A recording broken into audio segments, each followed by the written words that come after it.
Welcome, Council.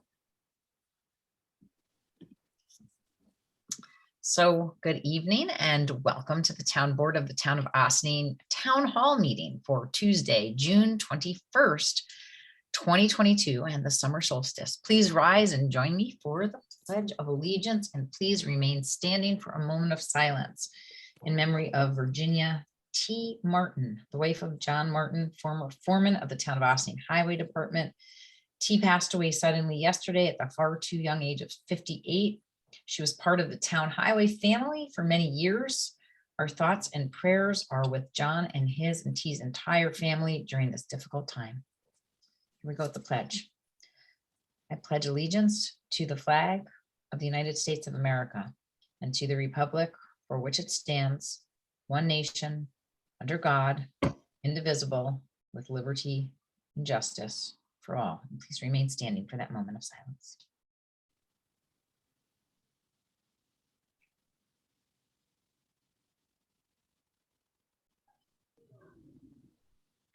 Thank you so much.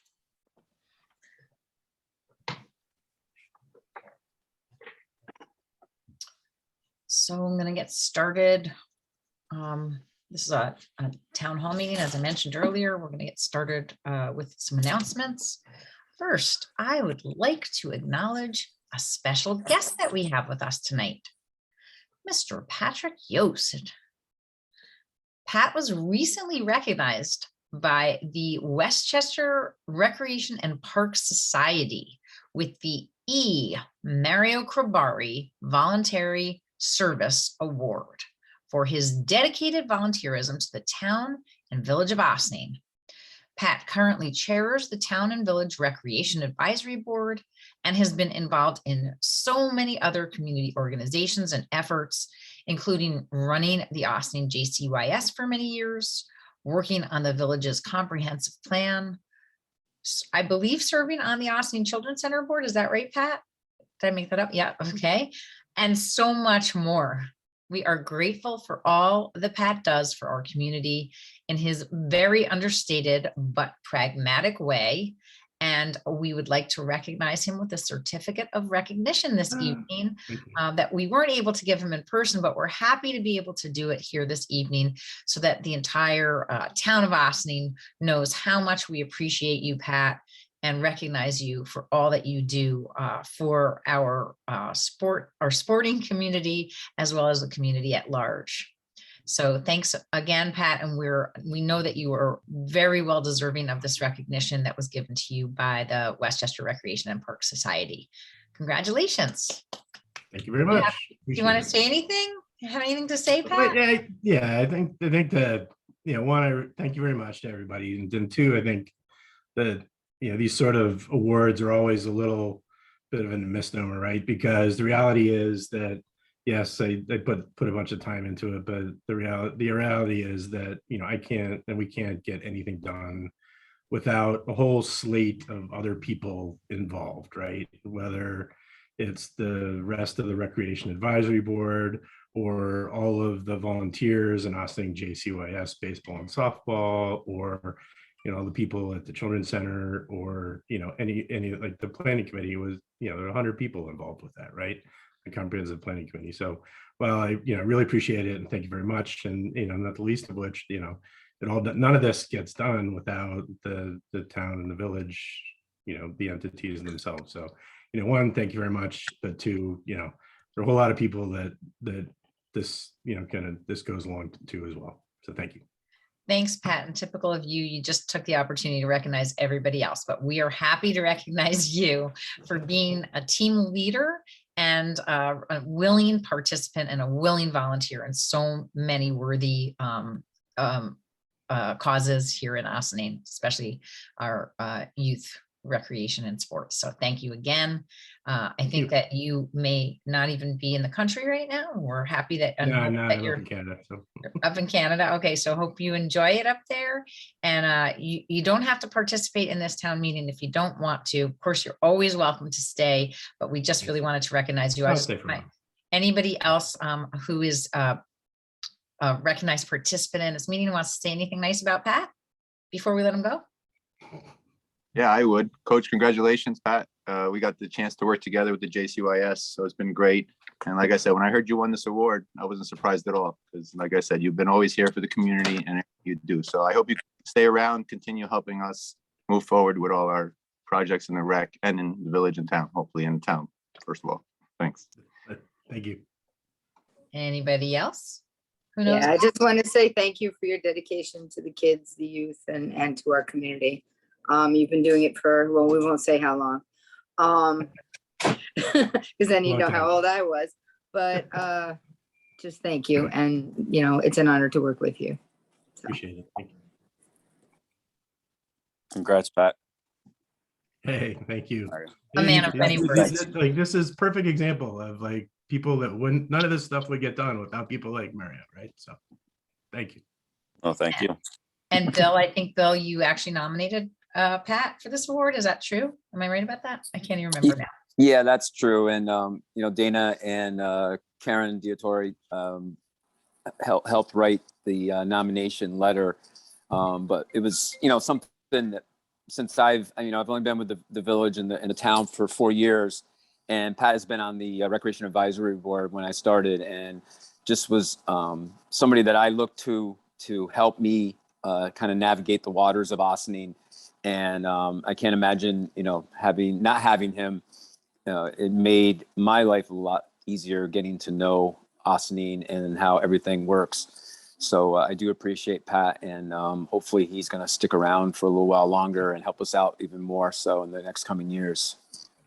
Yeah, and that's even as Pat's kids sort of age out or aren't even necessarily involved anymore. You know, he keeps on keeping on, and we're very appreciative of that. And I mean, perfect example, Bill's statement of just, you know, Pat just, you know, he just does these things and he doesn't make anybody feel like you're anything less than if you don't know everything. And he just kind of tells you and helps you and works with everybody in his quiet way, and is really effective, I think, at doing that. And you've gotten so much done, Pat. So again, thank you from all of us. And I just don't know if anybody else has anything else to say. Otherwise, we'll move on.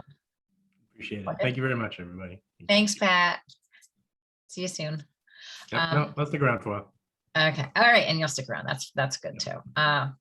All right. So up next, Ossining's Juneteenth Festival was held this weekend, and it was a great opportunity for the community to gather and celebrate.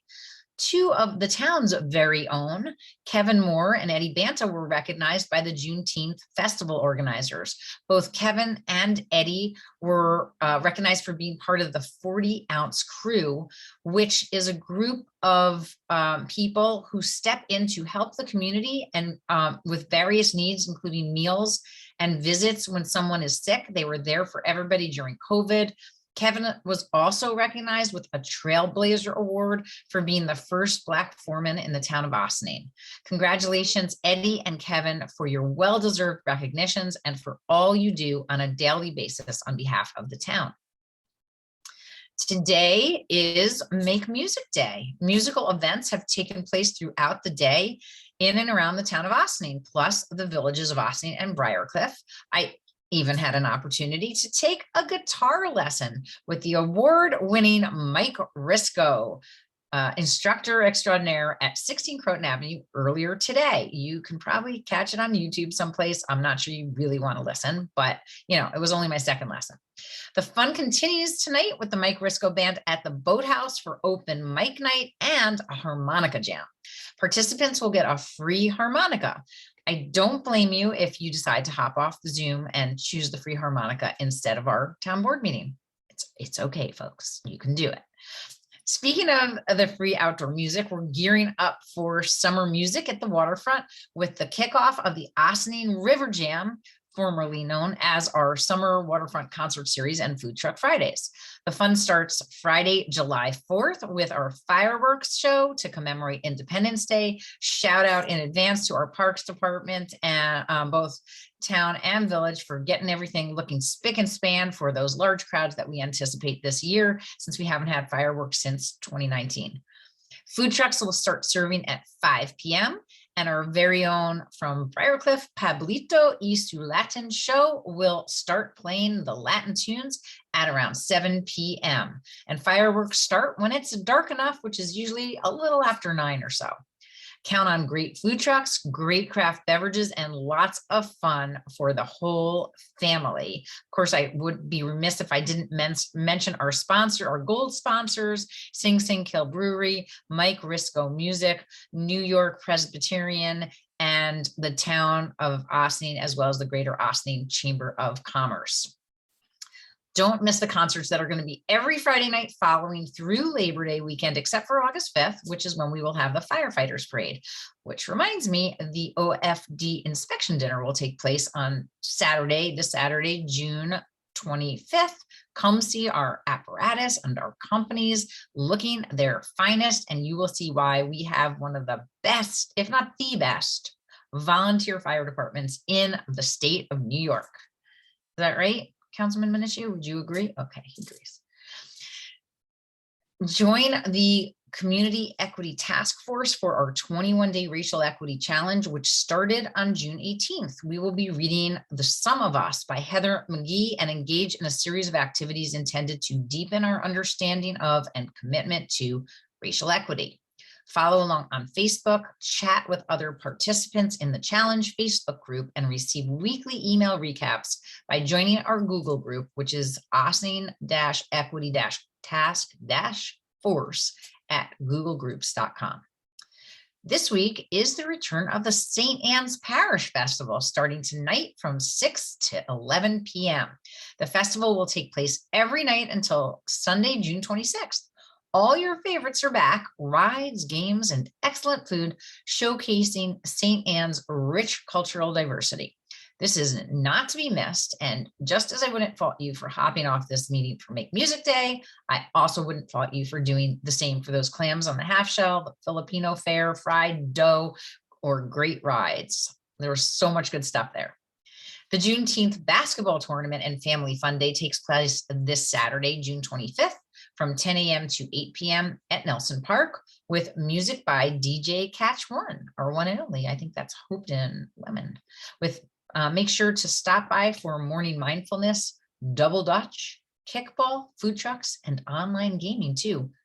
That's it for my announcements. Do my board colleagues have anything to add? And seeing none. Up next, we're going to get into the meat of our town hall meeting work session this evening, and we have a presentation by CGI Digital. We have Amy Velez, who's going to be presenting to us on the upcoming update to the Town of Ossining video tour, which appears on our website. Since this is a town hall meeting, after each agenda item this evening, I'll open it up to the public for comments on the agenda item that we're discussing.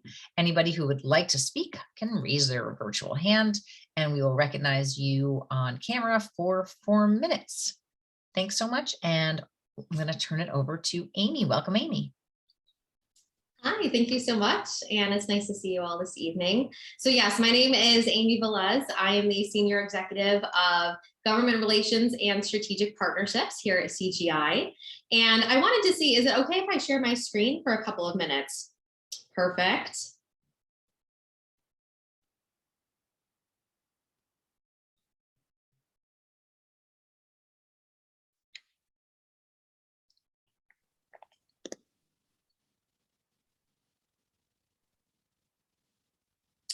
All right, can everyone see this okay? Mm-hmm. Perfect. So I'm going to keep it to around 5 minutes tops of information so we can get to any of those questions. But a little bit of background, we have in fact been working with your town previously, and we are the company that produced a series of videos that can be found in the top left corner of the town's official website homepage. I'm really proud to say that we are headquartered not too far away out of Rochester, New York, but we are also a partner of NICOM, the National League of Cities, the U.S. Conference of Mayors, and we work with thousands of communities to help better tell their story to their online audience. So our mission is really to help welcome new residents, new visitors, and new businesses to the area but also serve as a great reminder to the existing residents about all of the fantastic things that your community has to offer. And I thought I would show an example a little bit closer to home. So we have in fact been working in partnership with Tarrytown for years now, and this is their official website. So all of you can see on the left-hand side here, this is an updated video interface, and you can see the various video chapters that we highlighted for their community here on the left-hand side. So what we are going to be producing is a series of videos for the community. Right now, based on our initial conversations, we'll be having a beautiful welcome video that will really be the teaser piece of the community. It'll talk about some of the best assets and attributes of the area.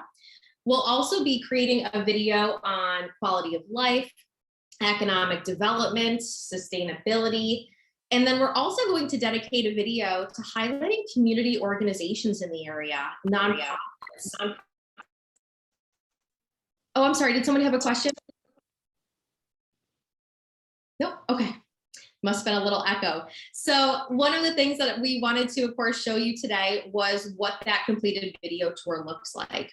So I preloaded it here, and you're going to see, and I'll mute this just to save some time, but you're going to see a video that we produced for the village of Tarrytown. Now, Welcome to we do Tarrytown, the full a vibrant production and diverse from start to finish. So it's about a 12 to 16 week turnaround time. And we do all of the creative with the community, meaning the script writing, the topic selection. The community gets to select their own filming dates, so we can do it around specific events, the best time of year to showcase your area. And then we also do the post-production, so editing, voiceovers, the background music, color correction. And the nice part about it is the community has the final approval as well. So we're going to ensure that this is something that your community will be very proud of to showcase on your official website, but to also share with other local entities that aid in the promotion of the town. So our business model is probably front and center for you at this point. How and why do we create these programs for free? So around the perimeter, you all will notice that there are several different business logos. So we create public-private partnerships with local businesses in your community, and they are essentially able to sponsor the program. Now, for their sponsorship, they are able to be featured, and they can also receive various digital technologies from us or video in return. So if I were to click on Ilda's Salon and Spa here on the right-hand side, you're now going to see a video that we produced for that local business. Cut, color, and So they love it because they are featured on one of the top ranked websites in the area. They get to have their video featured on their business website, their social media platforms. So the businesses can really gain a lot of exposure from this. And the nice part about it is primarily we work with a lot of the small to medium-sized businesses in communities across the country. So we also can help communities with their official websites, with their online presence, their social media platforms. So there's a lot of different technologies and products and services that we can provide. Now, a unique element to our program here is it always remains a free program. So obviously, we hope all of you see the value in our services, our customer service, and the quality of our content that you'd want to participate. Now, for the nonprofits and the local social and service clubs in the area, we also have dedicated a special video to highlight you as well. So this is one that Tarrytown is certainly going to be building out. So let me show you one that we just did for another community so you can see Sleepy Hollow here.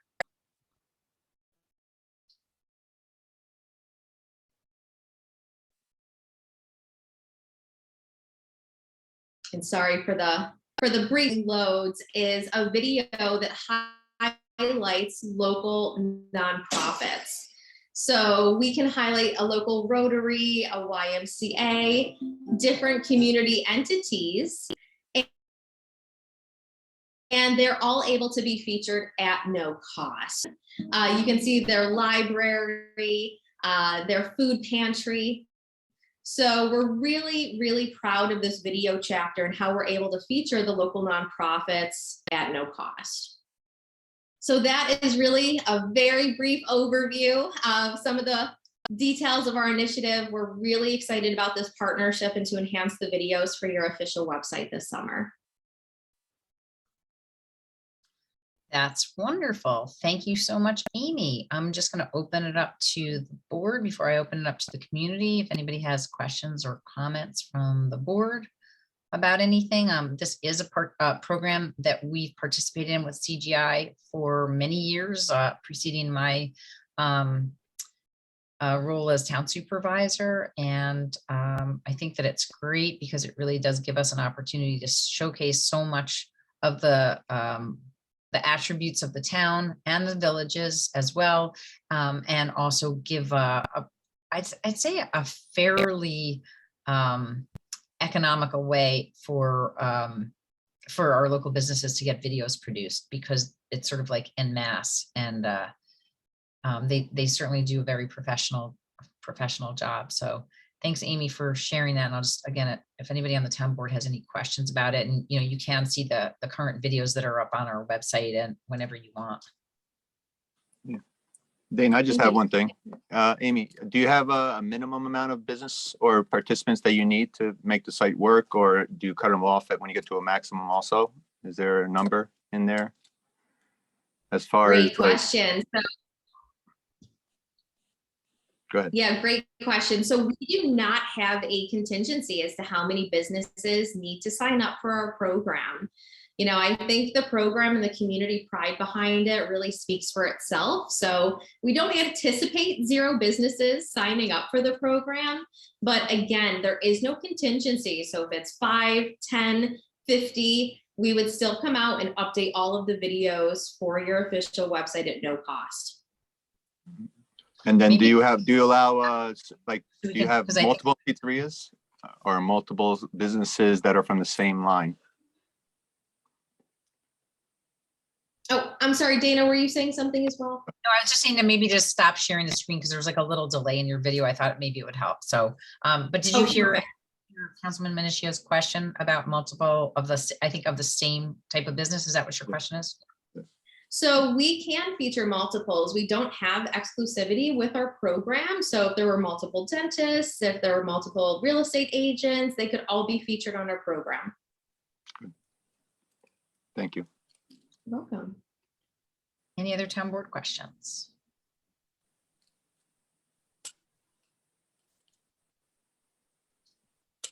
Will you be highlighting our volunteer services as well, our fire department, our ambulance volunteers like that? Absolutely. So oftentimes fire, police, I come from a firefighter family. I feel like we might have another firefighter-ish on the call. So thank you for your service. But yes, those entities are absolutely included, and our video chapter wouldn't be the same without featuring them. Thank you. And I think it's a great idea. I'd like to really be able to promote it to all the businesses and all the groups too. I don't know how many you have been getting from us to participate, but And they have a formula kind of for how they do outreach to businesses, and it does take into account that we help get that letter out. I think the letter is actually even signed by me, if I'm not mistaken, from last time around. Is that right, Amy? That is correct. So we can create a video press release that you can put on your website, your social media platforms. We'll also utilize that letter of introduction that, yes, we ask for it to go on your official letterhead. It really helps verify that we are who we say we are, that we're a third party working in partnership with your community. And it lets them know more about the project, who they can contact at CGI if they're interested, and the overall goal of the initiative. So this is a letter that we'll actually send out to the businesses as we meet with them one-on-one. So they have some additional information about the project. thank you. Anybody else? Okay, is there any? I think comment? Councilwoman Fields Steel is having some technical difficulties, so maybe just give her a minute to Okey-doke. get back Will do. on in case she has questions. Okay, there she is. Councilwoman Fields Toohill, do you have any questions or comments on this topic? I do not. I think it's in general a great idea. I think anything that promotes the town, I think it's a great idea. I'm looking forward to seeing the project come to life. Fantastic. All right, now just open it up to the general audience of attendees. If anybody has any comments or questions related to this topic, please raise your virtual hand and we will recognize you. And seeing and hearing none. Let's move on. And thank you so much, Amy. We really appreciate it. We look forward to, I don't know if we have to approve something before we get going. I don't think we do. So we're ready to get going at any time. Thank you so much. I'll enjoy your evening. You too. We'll see you soon. Next up, we have our Parks Foreman, Mario Velardo, with one of his very famous departmental reports. Mario, welcome. Oh, good evening, everyone. How's it going? First, I'd like to thank, obviously, Victoria for putting the slideshow together. I know it's kind of overwhelming when I send all these pictures to her. Excuse me. And these are just going to be some pictures of our spring projects. And then obviously, aside from our projects, we also have our regular daily duties of garbage, cleaning bathrooms, the art center, spray park, marking ball fields, cutting grass, and whatever else gets thrown at us. Where we left off the last time we had the meeting, we were knocking down the Rubin House at Cedar Lane. Obviously, we left the chimneys standing after an inspection. They were deemed unsafe and we ended up knocking them down. These are just pictures of the chimneys, and then we did save all the stone and set them aside. This is St. Augustine's Trail. It's just a spring cleanup picture. It was a lot dirtier than that. That was a clean picture. This is down at the waterfront. Part of our spring cleanup, we also cleaned up the Brian Johnson Memorial ramp sign and added more gravel. This is just some fence damage. A tree fell, and we had a fence contractor just do some fence repairs at Gerlach by the pavilion. And then there's a section on the ball field that got damaged.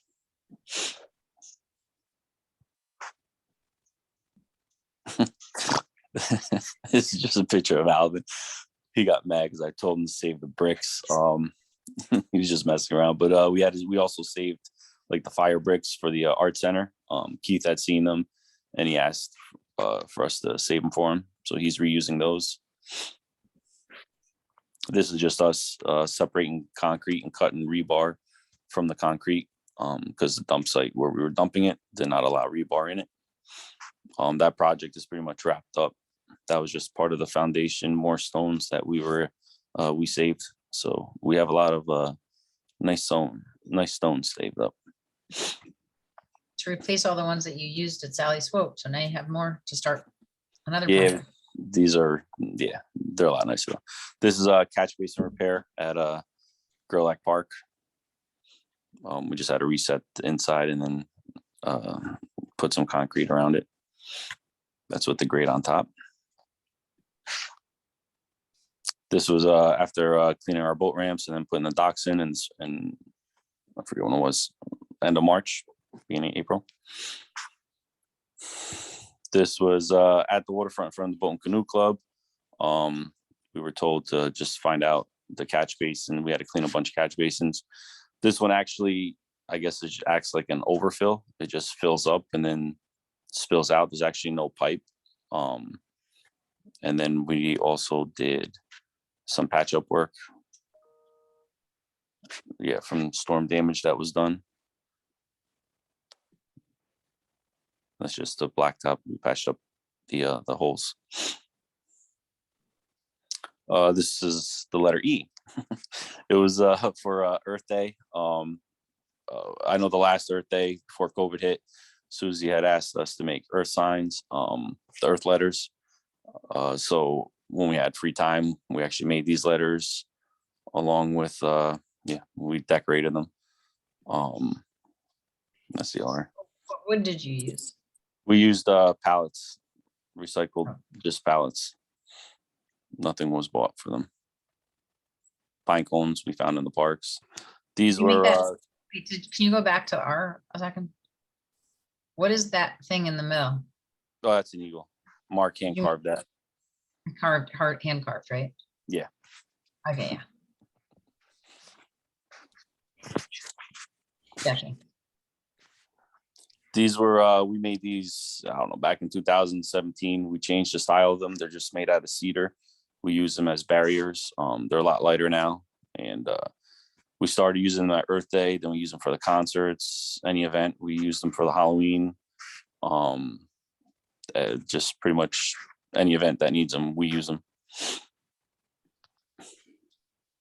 This was at the Art Center. We had to do concrete slabs for the condensers for the new, I don't know what the right word is, electric air and Air source heat heat pump. pumps. There you go. Yes. And we also had to dig a trench for electrician. The electrician did all the wiring and conduit, and we just had to backfill it. We just had a ribbon cutting also last week for it. This was at Ryder, the lower bathroom. After doing the parking lot last fall, we had to just dress up the area around the bathroom, set stones and plant grass.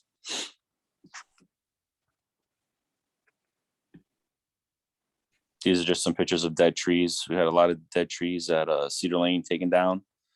And we actually got chainsaw mills now. So we actually milled some trees and made garden beds for the garden. They really liked it. So now this winter, or when we have more time, we'll be making a lot more. So we could recycle any trees that are cut and just repurpose them. This is concrete within the shop. It's for a concrete bench. We actually have forms now where we can make our own benches. This is down at the waterfront. We replaced one of the broken ones. This is just pictures of some of the garbage we deal with down at the waterfront. It's pretty much takes us like, we usually spend like 2 hours now in the busy season, every day down there between cleaning the bathrooms, the garbage, the spray park. This was at Ryder Park. The water department guys, Chris and Bobby, were great. We started to have a leak last year. I couldn't find it. I narrowed it down to where I thought it was. They came out and within minutes they found it. It was right along the brook, so it was hard to find where the water was actually coming from. This is just where the leak was outside the last field, the Finch Field. We replaced all the sprinkler heads this spring. This is just some of the tree work that was done at Cedar Lane. That's our grapple from a skid steer, just picking up wood. Some more dead trees. This is a cedar pavilion up that dead limb above the bathroom.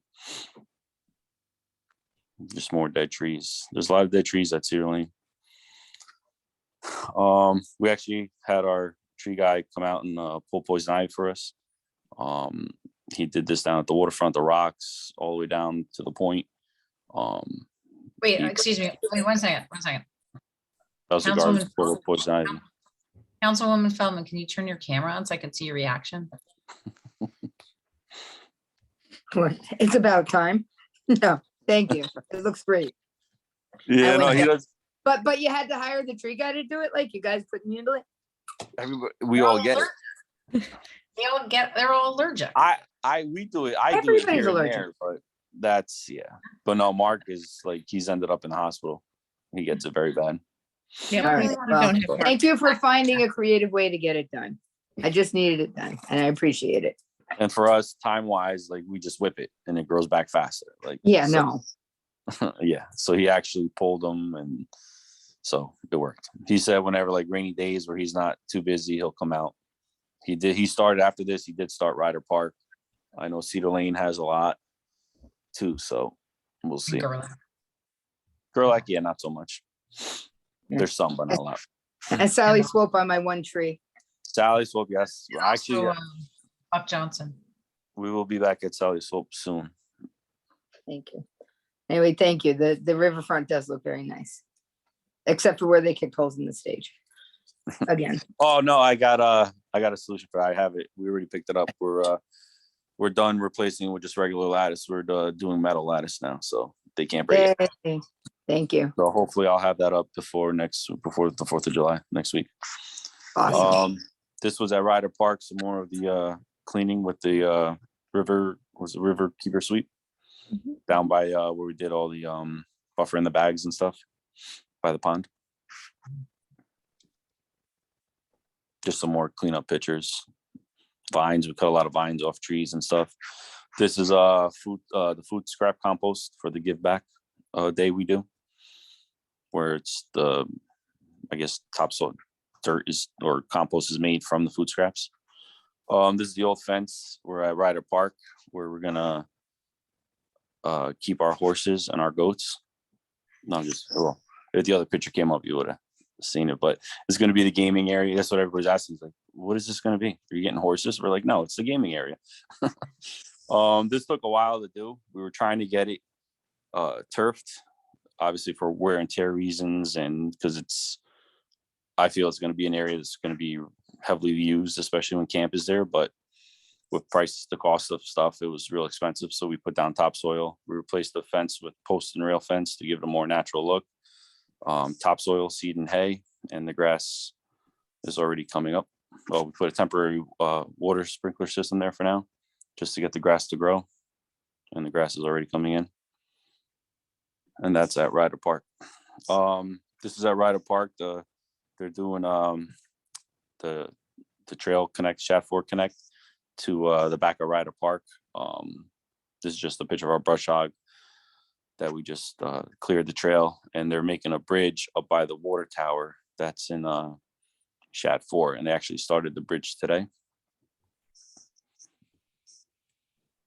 That's just the overgrown trail.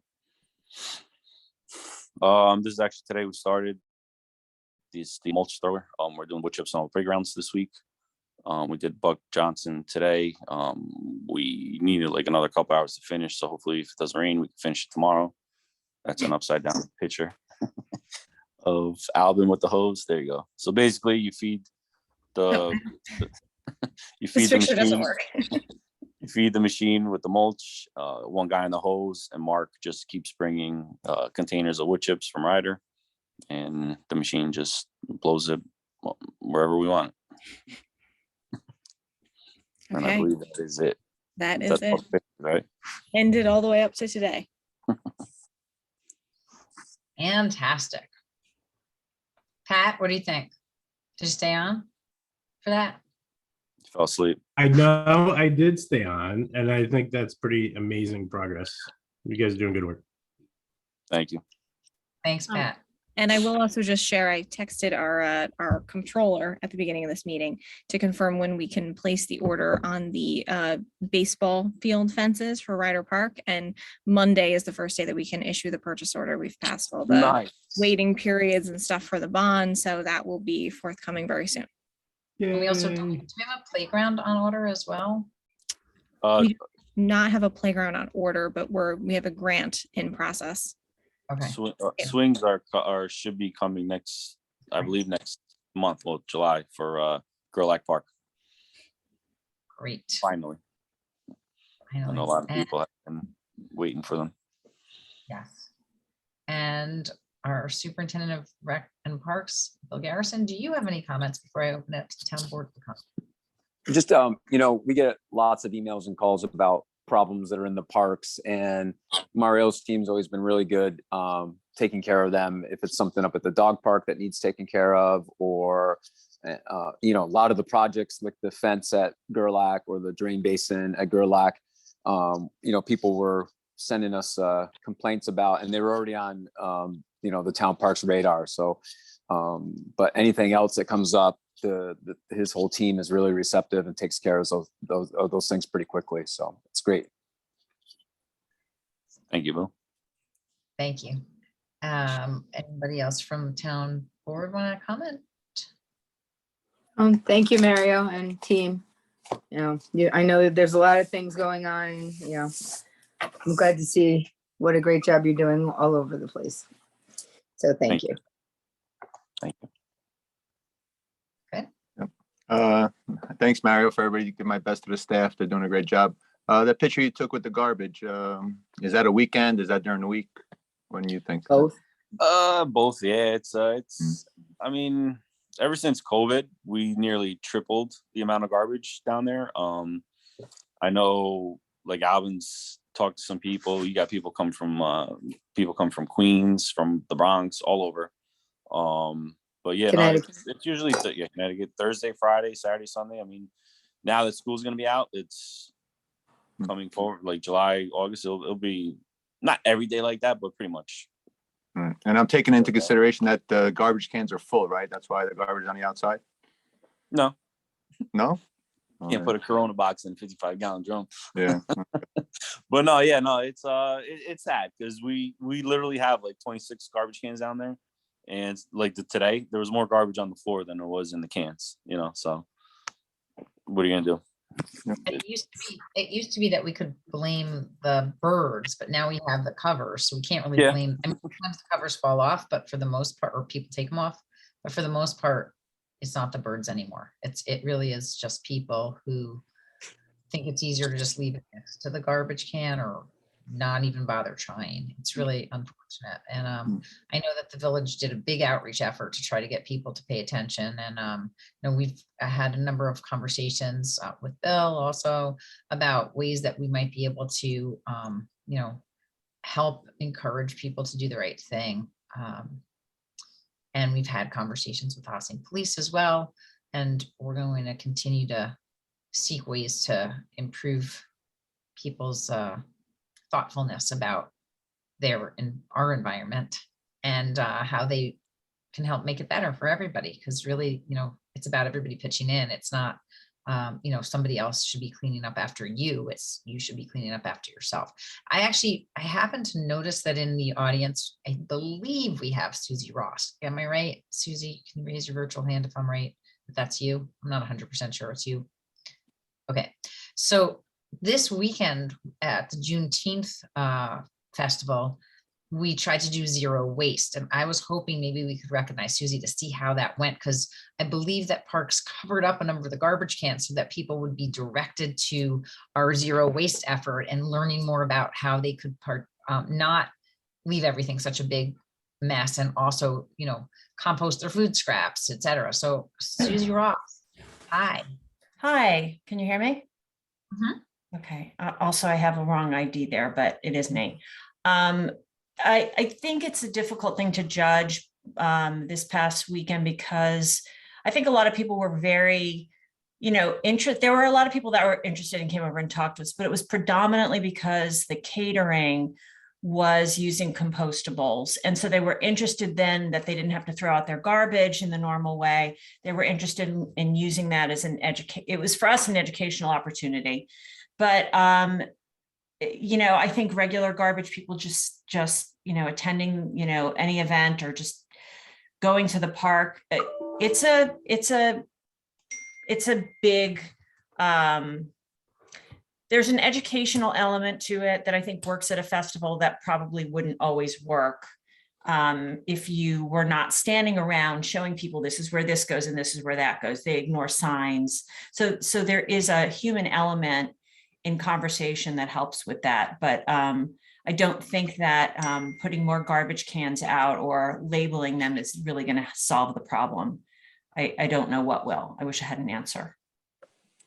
In general, I mean, you said that you did get good participation. In other words, I was curious if there was more garbage left outside the covered up garbage cans, or if people actually participated from the festival in the effort.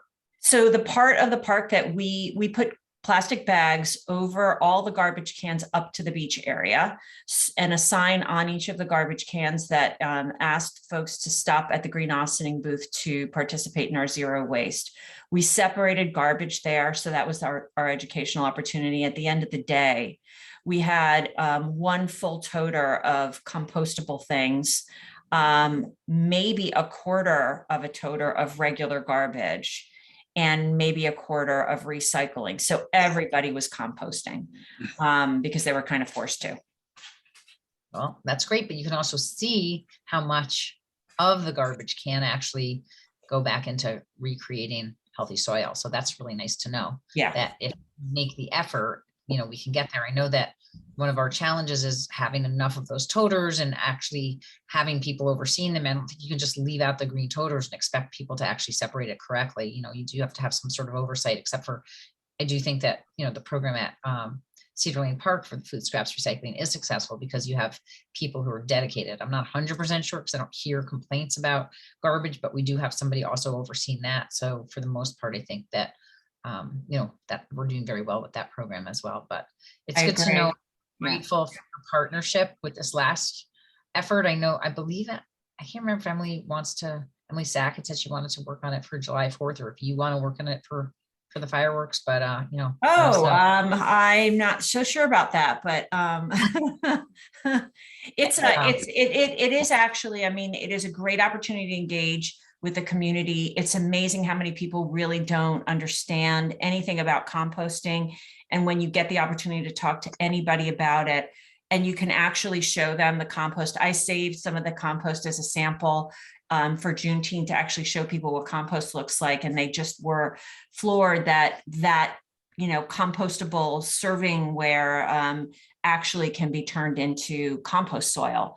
And I think that actually was, you know, a great opportunity. But it's a commitment. It's definitely a human commitment to be there. And that would, you know, obviously the effort is really only worth it from my perspective, if you can get the caterers to agree that that's what they'll buy. And I did actually hear Joyce Sharcole, who was one of the organizers, was like, I can't believe how easy this was. I am going to always serve on this. So she was really happy about it. And that, of course, you know, that made me happy, but it made it worth, you know, while being there. And we probably had 100 conversations with people about the compost program. So I think it was a really good opportunity. Excellent. Well, thank you for that impromptu presentation. I appreciate it. Okay, now I'm just going to ask the town board, does anybody else have any questions for Mario? Otherwise, I think we're going to flip over to our departmental report from Bill Garrison. And not necessarily for Mario, or maybe, but for whichever ranger is watching our parks on the weekends, to maybe, you know, have educational conversations with, hey, when you're done, you know, it would be great if you would put the recyclables in the recycling bin and, you know, not leave garbage outside the bins, you know, whatever you can't fit, please take home and dispose of there, or whatever kind of conversation that leaves us not having huge piles of garbage for, you know, raccoons and such to drag around the park.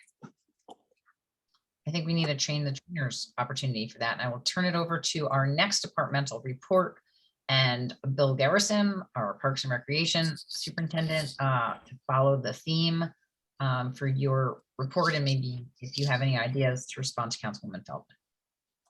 Sure. Good evening, everyone.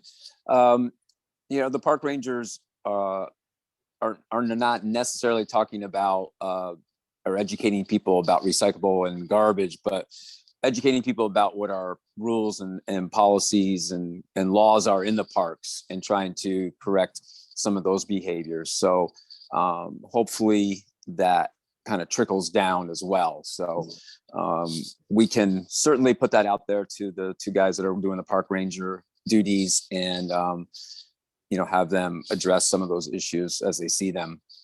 Right now we are dealing with camp. Camp starts in 6 days, well, 5 days now, starts on Monday. We have over 500 kids registered for camp, which is great because we're right back to the 2019 numbers. And we're excited to have like a real summer camp. We have nearly 100 staff that we have hired for this, which makes us the largest youth employer in Ossining. which is something that we are actually every summer, but it's something that I don't think enough people realize, and it's kind of taken for granted that not only does the summer camp offer a lot of great opportunities for young children, but it also gives many Austining residents their first opportunity to have a job. And I remember being 16 years old and having a summer camp counselor job. And so it's a great experience. You learn a lot, and the camp gives that opportunity for people. So that's something not to overlook. We've got a lot of special events that are kicking off. We've been talking a little bit about it here tonight with the fireworks and concerts. We have 4 jazz concerts that are going to be at Gordine Park. We have our acoustic music series that's kicking off on July 6th. That's 6 weeks of music at Market Square.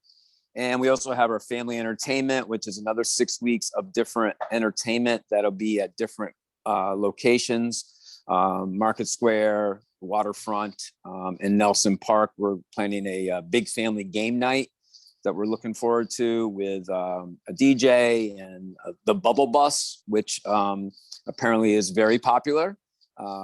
So you might want to come check that out. I will let everybody know the date of that in advance so that you can come see the Bubble Bus. One of the things that we had wanted to do prior to COVID was increase our senior programming, different types of activities. This summer, we've got a great schedule, starting with our senior barbecue that's going to be coming up.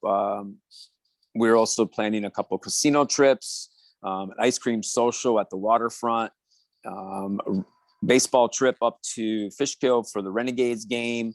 We're working with the Golden Agers Club. They want to do a luncheon, go out to lunch trip. So we're trying to do more and more activities for seniors in the community and putting that out open to the seniors that come to the town nutritional program, but also just any senior that's in the village and town to participate in.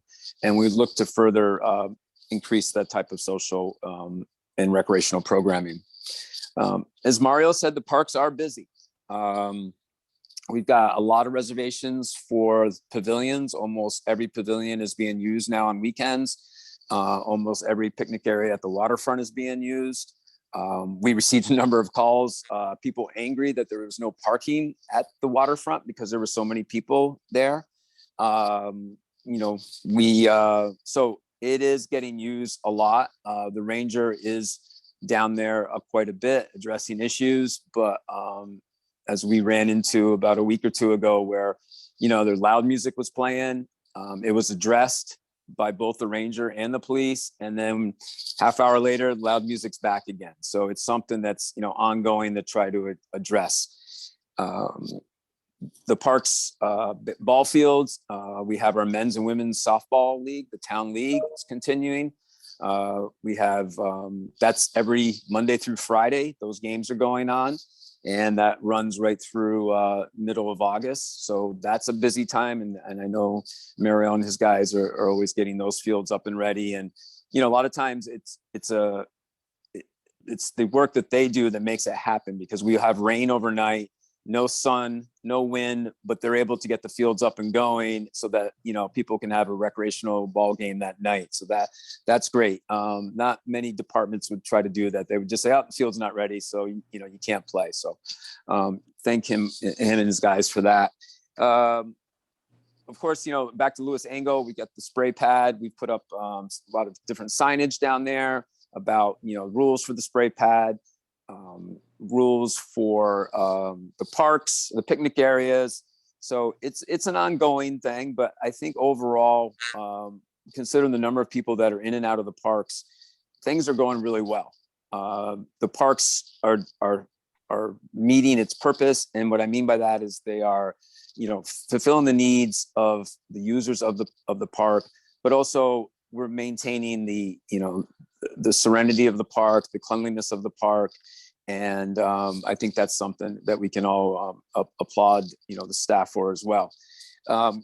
Further going on with recreation programming, regarding the projects at the community center, just want to give a quick update on that before I end. The village board did approve an agreement with Lothrop architects for design for upgrades to the pool area. This is not part of the DRI. This is separate funding that we received from Sandy Galoff's office, as well as funding that the village is going to be putting in. And this is to redo the surface of the pool, to do some work on the pool roof, renovate the locker rooms, which probably have not been renovated in over 40 plus years, to address some infrastructure and plumbing. We're looking to add a family changing room, which is something new, and many newer places have that, which is really important. Gives an opportunity for a parent to be with a young child and not have to bring that child into a locker room where they may feel uncomfortable. So we're looking forward to that. Including in that is going to be LED lighting. So a lot of environmental, conserving initiatives going into this as well. And the DRI is still continuing on. So we look forward to that. We hope that that is something that we can get going and start getting a contract with a design consultant as well, so we can begin planning that as we head into the future. So lots of big things going on in recreation as far as programming and different changes and enhancements with the community center as well. And just a quick question I might have asked before about kayaks, the kayak racks, how the boating, boat launch permitting is going, if you know anything about that, and also the pickleball and tennis courts. Right. So I'll do the easy one. I don't know about the boat ramp because that's being handled through the clerk's office now. Right. The kayaking, we have a few people who have got their memberships. I think we have about a dozen people who have signed up for that. We are trying to find out whose other kayaks are down there. But we've set a date that we're going to do by the end of this month, is remove those kayaks that we don't have registered with us, and just put signage down there that, if they want to come claim their kayak, this is where they're going to be able to do it. And what was the third question? Was the pickleball. So pickleball, we are continuing to have much interest in pickleball. The feedback I'm getting is that people love the courts at Ryder, that they are getting used. We have people are buying their permits to be used up there. We are also running pickleball throughout the summer, a couple nights a week and on weekends at the community center. People do like the air conditioning, playing pickleball there as well. But we do see people making reservations for the pickleball and tennis courts at Ryder. So that's great. So we know it's getting used, and everything's been positive about those courts. So it's been great. Awesome. Bill, guys, one question. Yep. The kayak, pickleball, pickleball and tennis. A lot of people are using Ryder Park for that. The kayaks, I know the rec owns those smaller blue ones. Are we gonna put them on the kayak racks? Yeah, we're gonna put them on the ones that are the further south ones. All right, because I'll do that. I'll do that tomorrow. That way, at least I clean that up. And I think there's only like 3 or 4 by the fence that are still there that no one claimed yet. Yeah, we'll let you know. Next week, or probably coming back after the holiday, which ones we need to get out of there. Yeah. Fantastic. Any questions from the town board, comments, anything for Bill?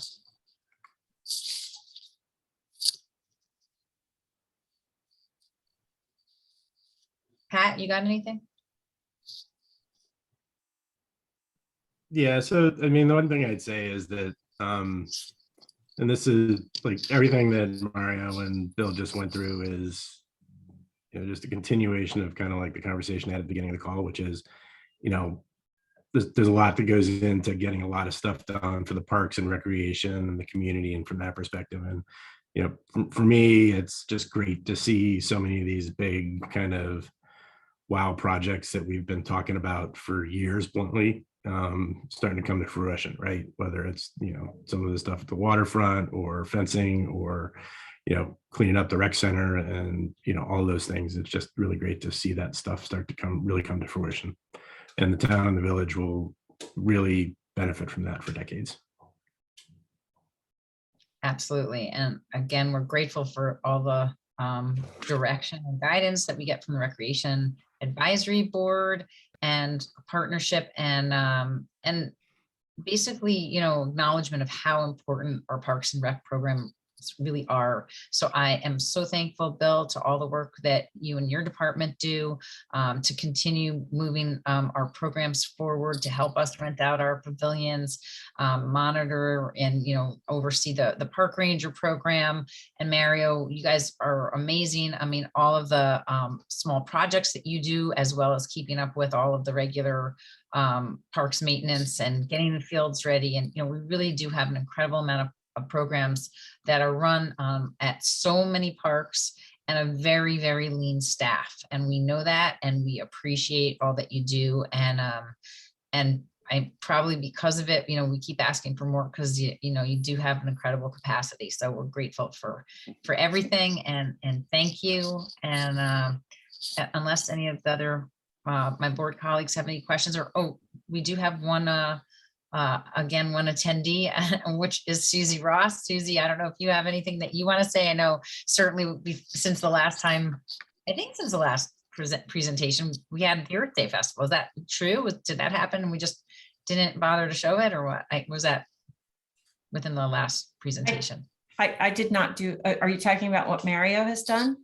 Yeah, Mary, he showed the Earth signs. By the way, Yeah. I asked for pictures last week and I didn't get any. I'm just, thank you. Yeah, I have to be very careful about what I ask for next year, because I didn't deliver those pictures to him in a timely manner. Okay, I didn't realize this was a touchy subject. I'm sorry. No, it's not, but I did not have, I mean, I just want everyone to know that I know that Mario and his team are incredibly gifted and incredibly generous and giving, and very creative and resourceful.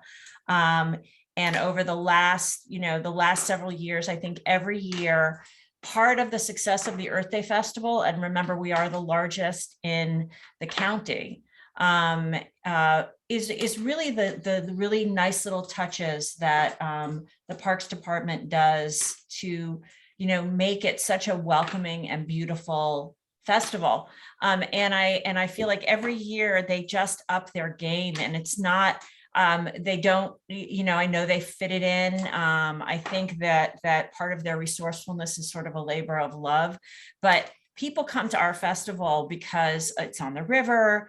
Of course, they like the content, but the really finishing touches of it are really that big, beautiful Earth Day welcome sign that greets people at the festival. The extra little things that they did this year was, of course, a challenging year because it came off of 2 years of being on hiatus, and we were all a little bit rusty with planning. And I mean, we had issues with electricity. And Mario and his team, I got so much incredible feedback from the vendors that just were really, you know, had just felt that, you know, Ossining was such a welcoming place. And in large part, it was because of the attention, carrying things, moving things, electricity went down. What do we do? You know, they were just right on it. So, you know, most of you must have been there. And I actually just uploaded pictures onto the Green Ossining website. We had a couple of roaming photographers, and there's now about 500 pictures up there. You could see for yourself, just incredibly, just how beautiful that the park looked that day. And so I'm eternally grateful for not, you know, of course, for I mean, my thanks here are predominantly focused on Parks and Rec, and you know, Bill's team helped, and Mario's team were just outstanding, but also because of the support that we get from the town of Ossining and Engle Park. And you make it ours and we make it yours, and everyone seems to be very happy attending. So thank you for the support. And Susie, I want to say that I don't know if they would do it for just anybody, but you know, you have a very convincing way about you. But I also think that the Town Parks Department has learned a lot from you, and also from their participation in the Earth Day Festival, thinking about all the things that Mario kind of talked about today, about, you know, reusing the wood and, finding creative solutions to problems without going out and buying plastic, not using fertilizer, not using weed killer. So a lot of the things that were discussed, and we didn't even see the picture of those awesome, what happened with the tree stumps at part of our tree management program. We had to take down a whole bunch of trees and Mario turned them into tables. And that was really pretty incredible too. And that I think was in time for the Earth Day Festival. Just all of those kind of creative solutions. And I really have to kind of throw it back to you, Susie, because yes, I agree that the Parks Department is doing a great job and is absolutely incredible, but they learned a lot from you. Mario, you have to agree with me. Yes or no? Yes, mulching too. Mulching started because of Susie Ross. Mulching, right. Love them and Thanks. leave them. Thanks. I'm not in it alone. I'm taking Pat's cue. This is how I do it. I work with really fantastic people. It's never one person. It's really just a team of people that really care about things. We have Donna Shara to thank and so many people that continue to just, we all educate each other. And I just want to say that I know that Mario is probably really excited about electric lawn equipment. So that's up next, right? Oh yeah. Yep. He's very psyched about That, yeah, Mhm. no Yes. comment. Very No psyched. Very. No comment. Okay. So with that, ending on a high note, thank you, Susie Ross. I think unless anybody else has any comments, we'll move on. And thank you guys very, very much for all the work. We couldn't be more grateful for everything that you do for our town and village and residents and visitors. Thank you. Thank you. Have a great night. You Thank you. guys. We're not done yet. All right. We have something else coming up, so anybody can stay. Right, next we are on our final agenda item, and we have Nick Tedrow and Carmen Santos and Yasmin Nijar, am I saying it right? Probably not, from Sustainable Westchester with 2 updates on the Westchester Power Program. You guys are awesome for hanging out for as long as you did. Hopefully you learned about all of the great work that we're doing here in the town of Austin. You're feeling very proud that we're a member of Sustainable Westchester, and maybe learned a little, to pass on to some of the other communities too. Welcome. I don't know who's taking the lead, but I'm thinking, is it Nick? Nick, you I'll going? kick off, and I think Susie's got raising her hand, so I'm gonna let the legend have the floor again, just real quick, I guess, before we go. Thank you. I have to just say, while we're thanking people in recognizing Green Austining members, I also want to mention that Nick actually lives in Austining, and Nick is a member of our Austining 100 chapter, which is all about carbon reductions. So we have a lot to learn, and we're really fortunate to have him in our hometown. I was just getting ready to join in on the love fest that was going on and throw some praise your way and thank the parks folks for all they do for the parks I get to take my daughter to. And I know more people now on this call, or at least met more people in person on this call than the previous time I was here, which was before Earth Day. Yeah, I've now met Victoria and Councilwoman Feldman in person, I think, and a couple other people. So yeah, glad to be here. And thank you, Susie. And I hope, what I'm talking about here will be my hall pass for not being present in many weeks for Austining 100 stuff. But yeah, thanks everybody for all the awesome stuff you're doing. And I'm very excited as an Austining resident about the Cedar Lane installation that just happened, which Lauren was there for, obviously, and was a part of. And since I go drop my compost there and go to that park, and yeah, all the other stuff going on, the DRI, I put in my votes the other day, and yeah, looking forward to hopefully things like at the community center that we're talking about. So, Awesome. Thanks, for all Nick. that, Okay. everybody. Yeah, sorry, I'll get us going. Anyway, thanks for having us here in Sustainable Westchester, joined by Carmen and Yasmin, my associates, and thank you to you two for letting me crash this, because this was going to be just your deal, but I had some business to bring up, so thank you for including me. We'll get going on the presentation. And just one quick one, since we were talking about it. This is me, my wife, and my daughter at Earth Day at our Sustainable Westchester booth, since we didn't have pictures. Nice. And we're grateful for your participation in our Green Austining Earth Day Festival. Thank you. Absolutely. Okay, so we'll get in here now to talking about Westchester Power. I have some updates on the electricity supply offering and the impending pause for the Con Edison contract, which will affect town of Boston and village of Boston as well. And then Carmen and Yasmin will take over and talk about sort of the future looking advancements to the program that will be coming thereafter, which is exciting stuff.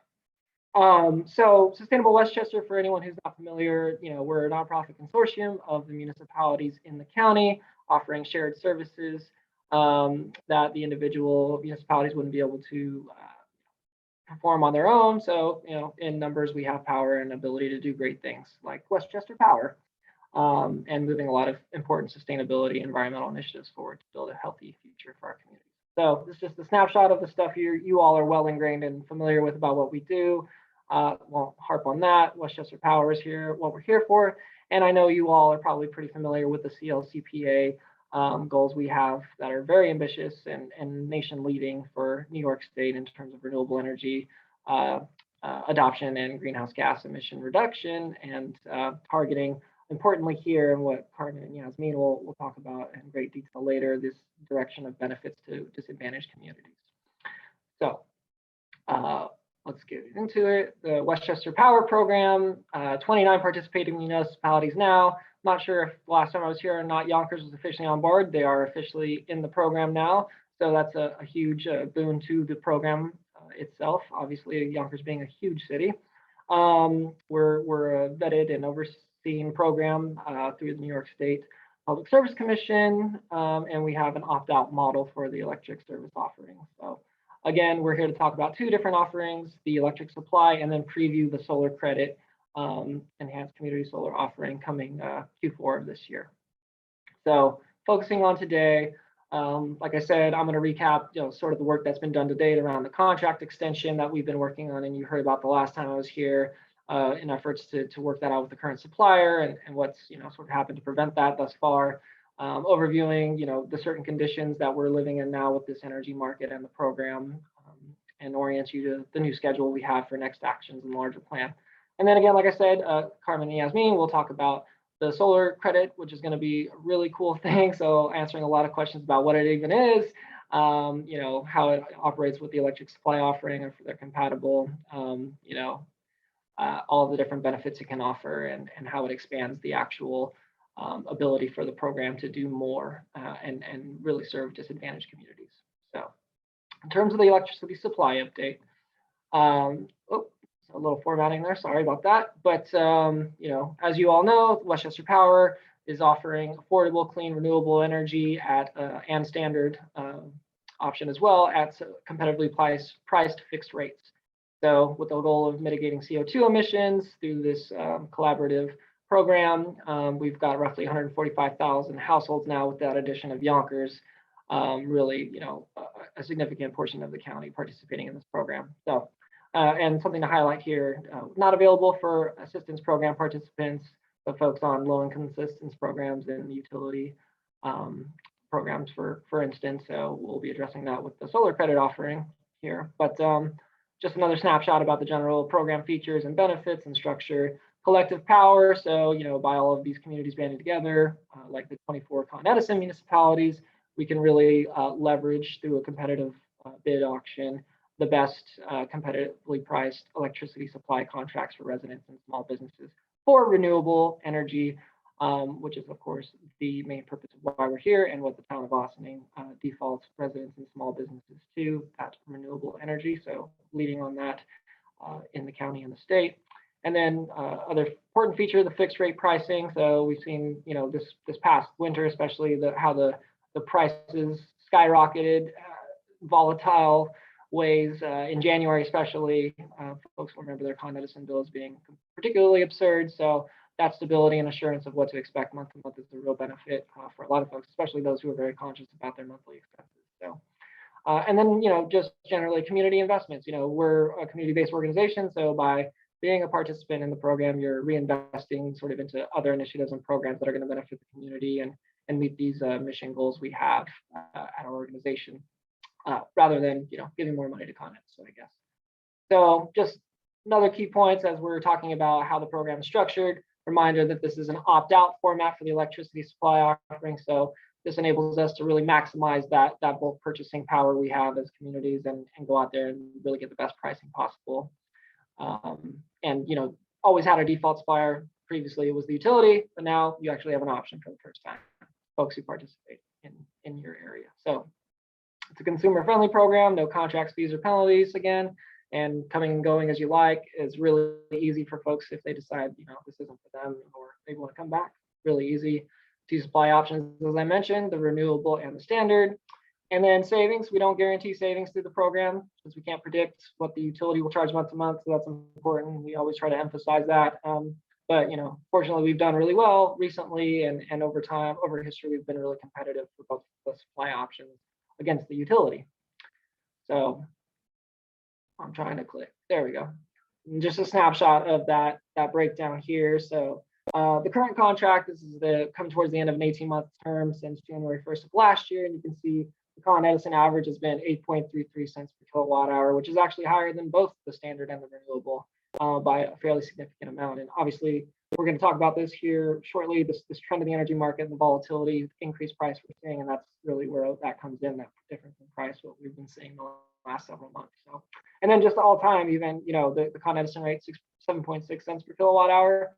The standard rate's been better, and the renewable's just been a tick behind. So considering there's a high premium cost associated with renewable, that's really been a good price for folks who want to prioritize that for themselves, renewable energy, to have a product that has been so closely competitive with the price of the Con Edison mixed fuel supply.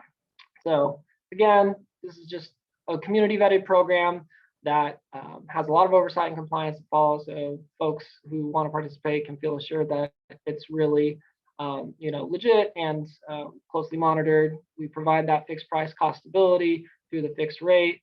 We love the advocacy and education. How involved we are as an organization, the community level. So something that we're able to do is help bring a lot of advocacy and opportunities for folks to learn about different sustainability initiatives. And of course, we're mitigating climate change. All right, so to the pause. Folks in Austining should have gotten their letters by now, notifying you if you're in the program that there's going to be a pause in services. And of course, it says Ardsley here, but it's an example. All the letters look the same. And so, basically describing and ensuring people, your energy, your electricity is not being shut off. Rather, this program of electricity supply that you're currently in is going on a pause. And so you'll be, for a short time, until we restart services, be defaulting back into the Con Edison supply. So that has happened. We were here, I was here several months ago talking about, okay, well, we know we're staring down the end of this contract in June. And what our plan was to, work out, living in this volatile energy market that we are, and having gone through an unfortunate and unpredicted pause with the NYSEG territories, similar to what we're doing now, unfortunately, weighting our options and, consulting with our market expert partners on what the right strategy would be. So we thought, the good play would be to try and execute that short-term extension, wade through the summer months where the high energy pricing is at its peak, and then also leave time for us to work out this new sleeving procurement model that we were planning to roll out as a good operating plan in order to bridge a gap there and then get to the next long-term contracting phase where we would do another 18-month, whatever the best pricing and value turned out to be through a competitive auction. But things have not worked out that way for us, unfortunately.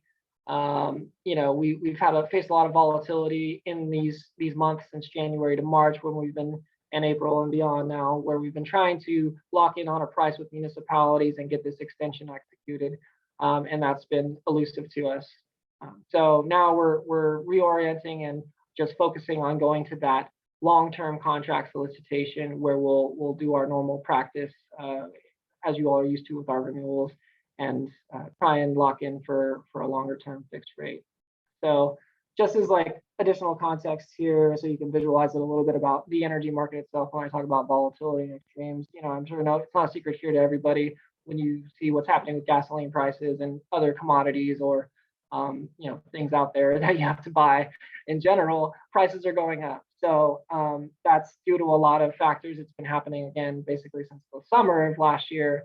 We've been seeing it with, stress on the grid, increased spikes in temperatures, of course, that we're all expecting with climate change, and that's been sustained. Extreme weather events, other things that have been all building into this, and of course, this war in Ukraine having an effect on the global gas market. So a lot of factors have been in existence for a while now, and the bottom line is they don't seem to be going anywhere. So down here is where we were with the first MOU we had different municipalities sign on to at the price point, and then this is the natural gas futures market, which determines, since it's the predominant fuel for electricity, where electricity prices end up trending. So you can see it for the unit on the futures there, it was about $5.50. At the time when we were looking at and proposing our first MOU, price not to exceed. And then as we're going through these months of making these roadshow visits to municipalities and doing this proposal, the price was rapidly climbing up. So then we reset here at this point in April with a new price not to exceed, to take another stab at it, where we thought, okay, the market maybe is going to stabilize at this point or not run away from us too quickly. But sure enough, prices kept climbing at exponential rates. And these are rates that haven't been this high in 2 decades, and I don't know if they've ever risen as fast as they have in such a truncated time frame. So really dealing with difficult and unprecedented situations with this. So you can see just from that first MOU period towards the end of March, where we were at 5.5, last week it was at 8.6. So that's just an incredibly high percentage of bump for that in a really short amount of time. So in the meantime, moving forward, I've given you all these reasons why we just weren't able to execute. We were thwarted in all those attempts. So now we're past the point where we can actually execute on an extension, and we have to reorient for a long-term contract in the fall. So targeting that fall resumption, folks will get a letter when we lock in, but they should have, or sorry, rather, this is the letter that they should have already gotten, letting them know what's happening. And I know there were some Austining folks who were on our community information session yesterday, so they did get it. And I got mine. I have a village resident, but everybody should have gotten theirs by now. So on your first meter rate date after July 1st is when folks will start being billed at the Con Edison variable rate. And so we're working on the bid process.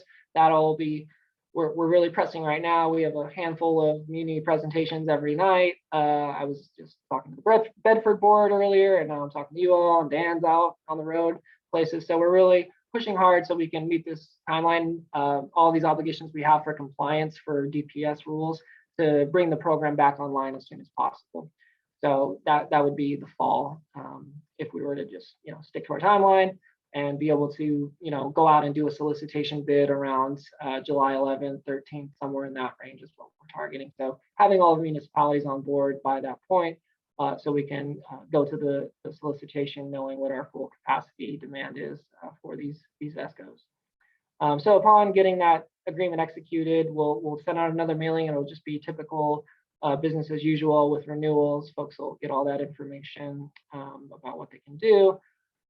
So yeah, I mean, it was a painful process when we did this pause in the NYSEG territory, and that's a much smaller customer load than what we're talking about with Con Edison here. But as difficult and disappointing and challenging as it is just something we're going to have to overcome, and we appreciate the support of all the municipalities like yourselves in backing us up and sticking with us, and hopefully signing on for this MOU and trusting us to go out and get a valuable electricity supply contract for the town of Austining. So we just started back up with NYSEG in March, and those communities after a pause period, and we did well in retaining participation and actually have a lot of people signing up now. So hopefully we can replicate that here with Con Edison. So in terms of what happens at that point, same mailing, folks will get the notice saying, hey, program's coming back, here's what the rates are, your 30-day opt-out period to make a change on your supply, or opt out, or do nothing if you just want to go back as you were. And then all of the different information resources they have to learn stuff about the new contract and what's happening with electricity supply. So, and then just a note for anybody, if they ask you, if they decide, maybe like a Susie Ross out there who's a huge greenie, is like, well, I need to get green energy while the program's not active. If you do go out and sign an ESCO agreement, that would take you out of the automatic re-enrollment queue. Since you'd be in a private agreement with a company, we wouldn't be able to take you out of that, obviously. So you would have to proactively, exit that contract and sign back up with us. So that's just a note for anybody who's, really diligent about what their electricity supply looks like and where they're getting power from. So with that, that's the end of my spiel about the pause and the scheduling and everything before I sort of pass it over to Yasmin to preview the new offering of the solar credit and talk about that. We just take a very quick break, Nick, before we go to that, and just see if the Absolutely. questions about this, because it's Absolutely. awfully complicated. I know there have been questions already, and this way we can just, sort of nip this in the bud and That's what I was let's gonna suggest. Yeah. set ourselves a little bit of a time limit, maybe, so that we don't spend the rest of the night on this. So Councilman Feldman, I see that you have your finger up. I can't see, but okay. My two questions are, when we start back up, and I think you answered it in this last slide, will all the residents be switched over, all the Con Ed customers be switched back, or only the ones that were currently participating in the program? Are we gonna start from scratch again and move everybody, and everybody has to decide where they want to go? Or are we just moving the people that were in the program when we had the pause?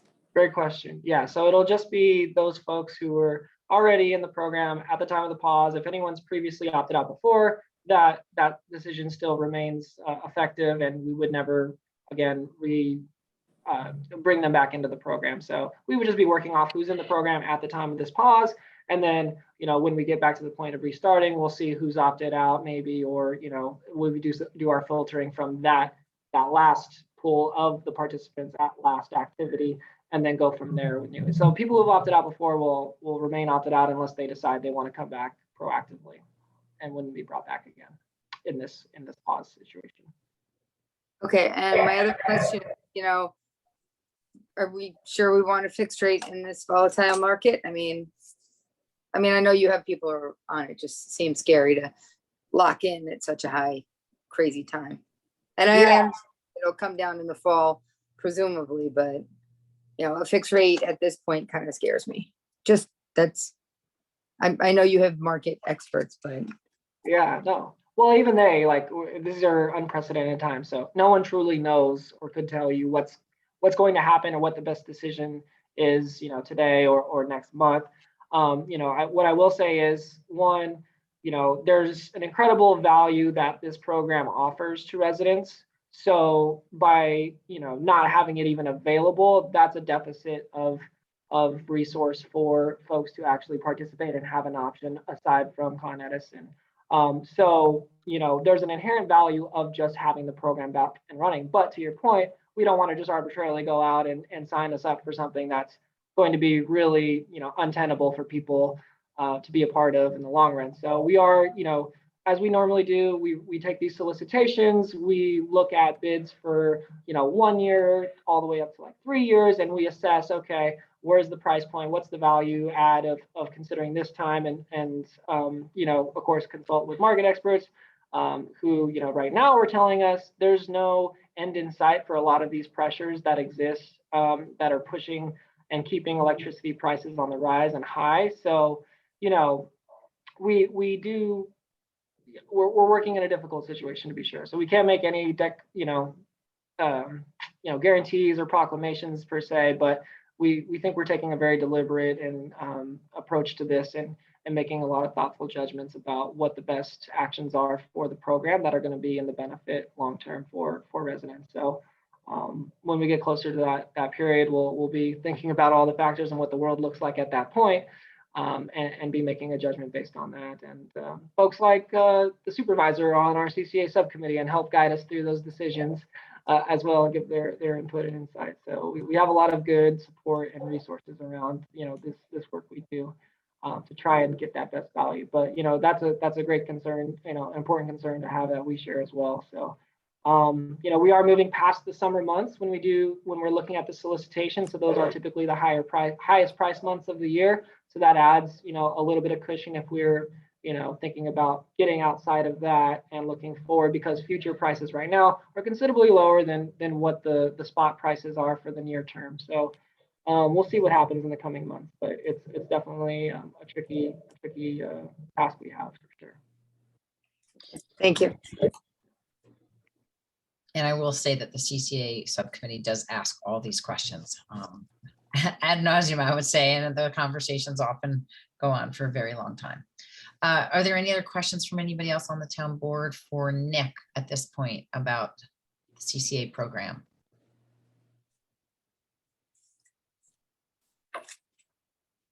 Okay, and dare I ask anybody from the large audience? That would be you, Susie Ross. Do you have any questions?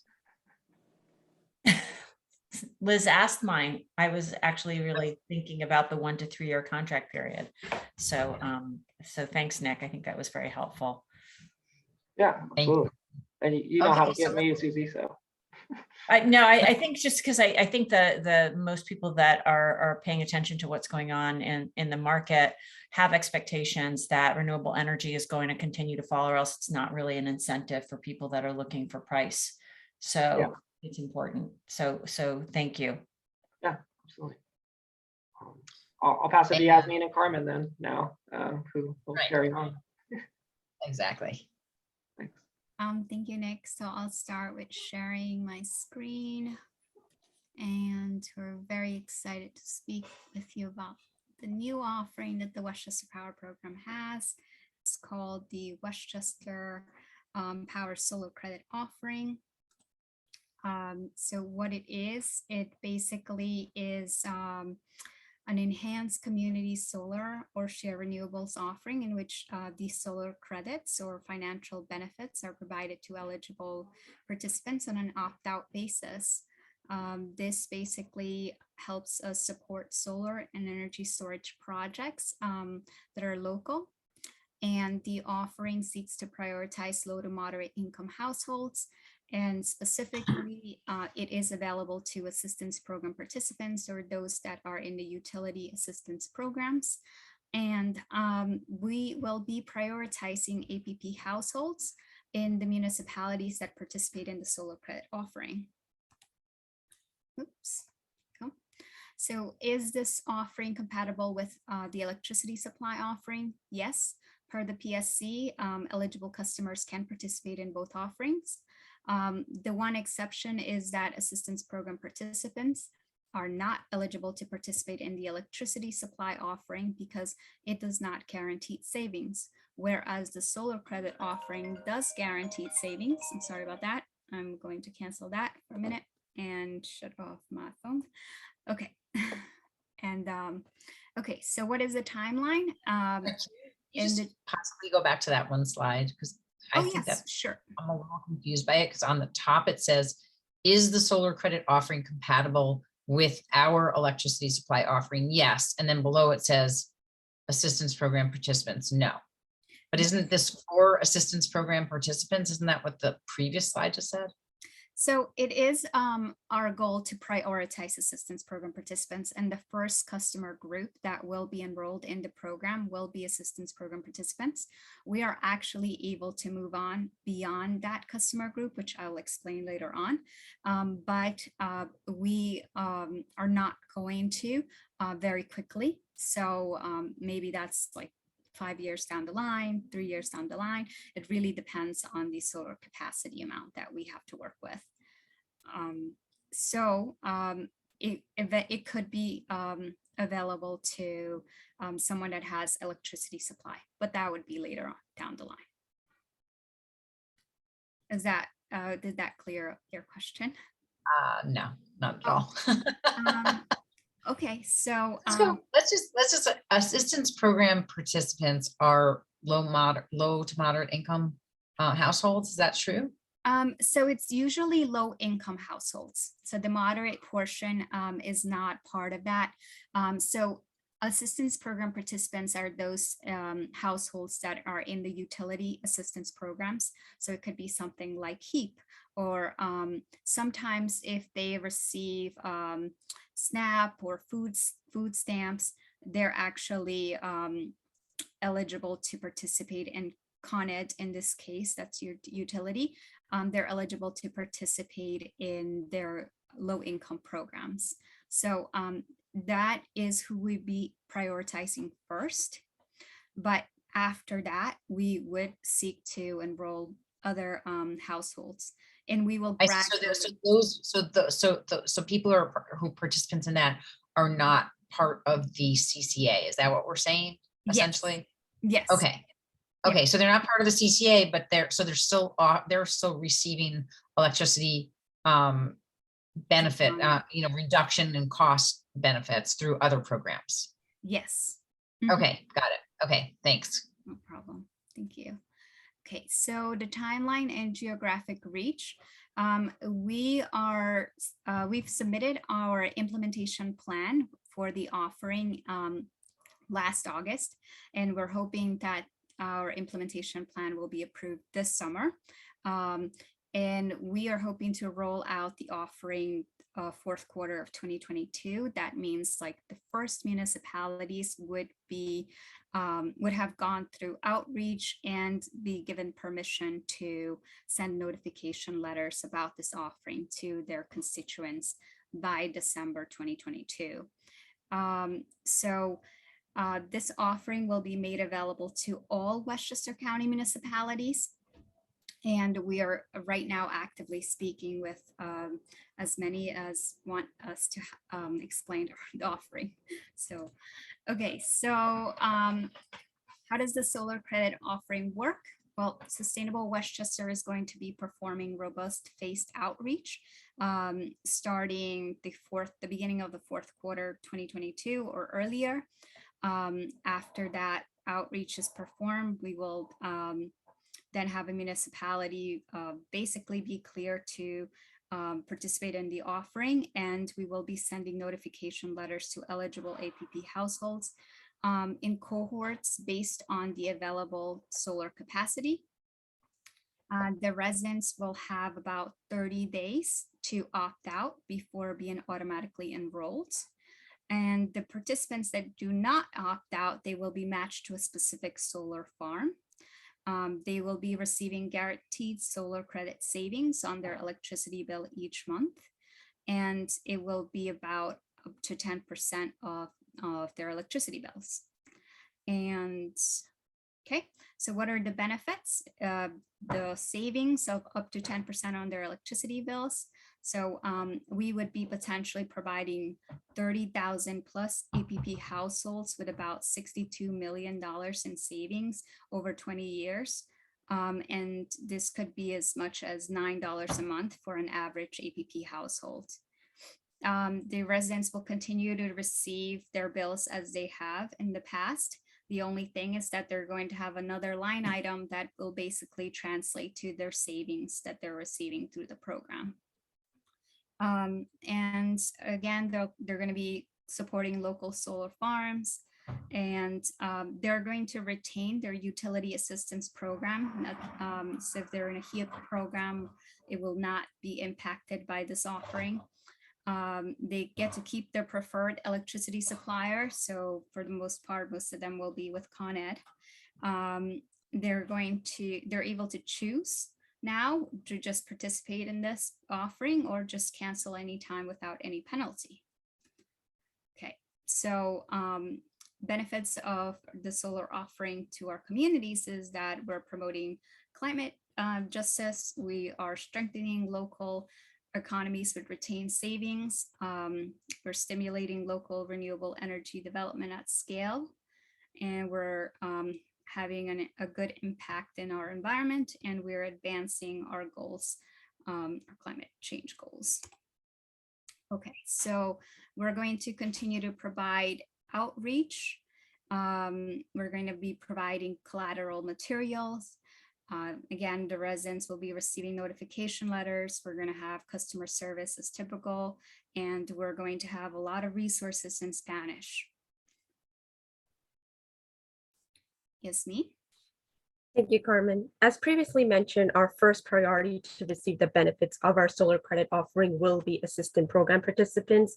In this case, assistant program participants are individuals enrolled in Con Ed's low-income assistant programs.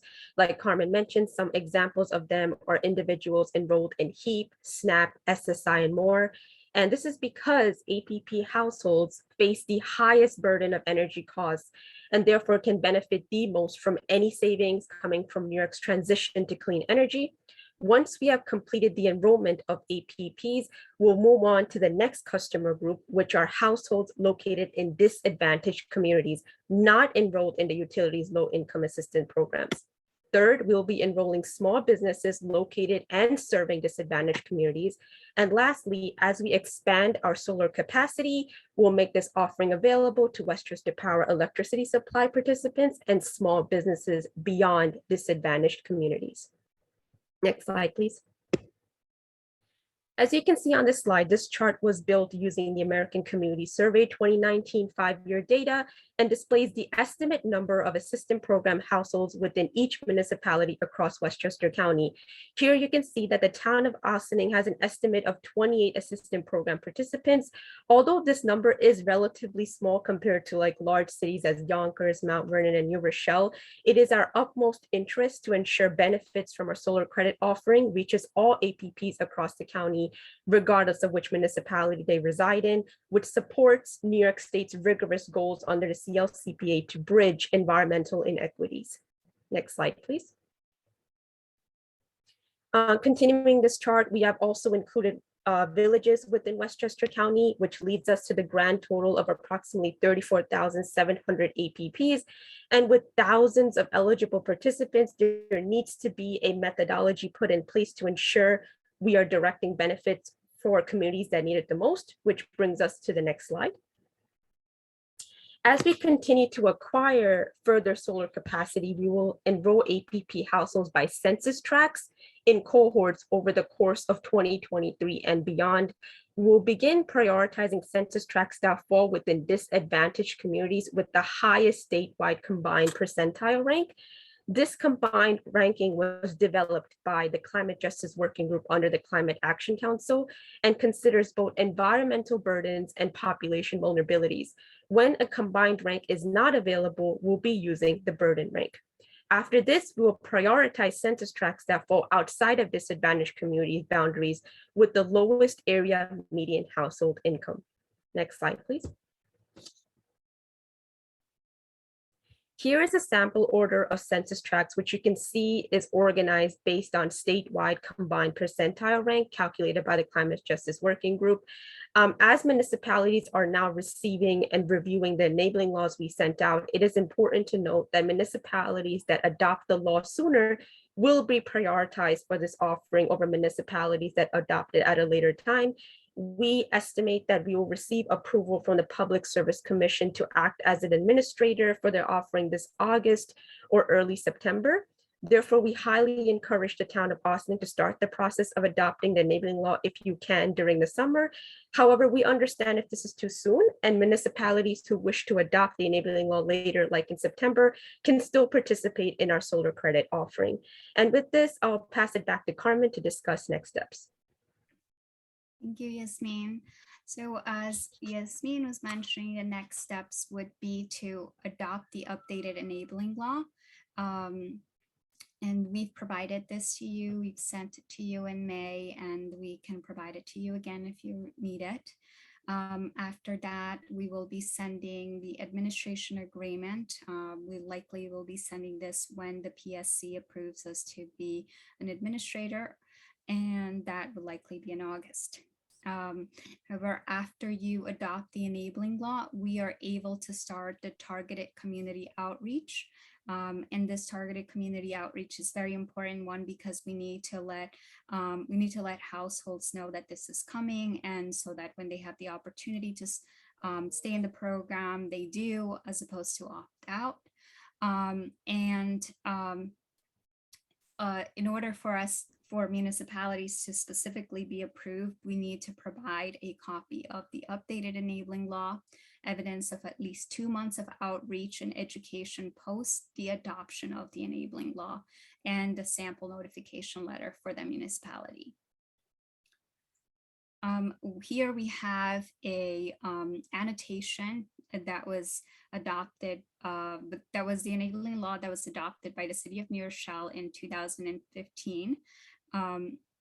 Basically, that annotation was provided to you as well as a red line of your enabling law. And the main changes are so that we're able to include the new product offering within the law that you've previously adopted. And we've worked with the definitions of both existing terms and new terms and concepts to help our municipalities participate in this offering. We worked with the Department of Public Services and Pace Energy Climate Center, who provided legal counsel as we did this.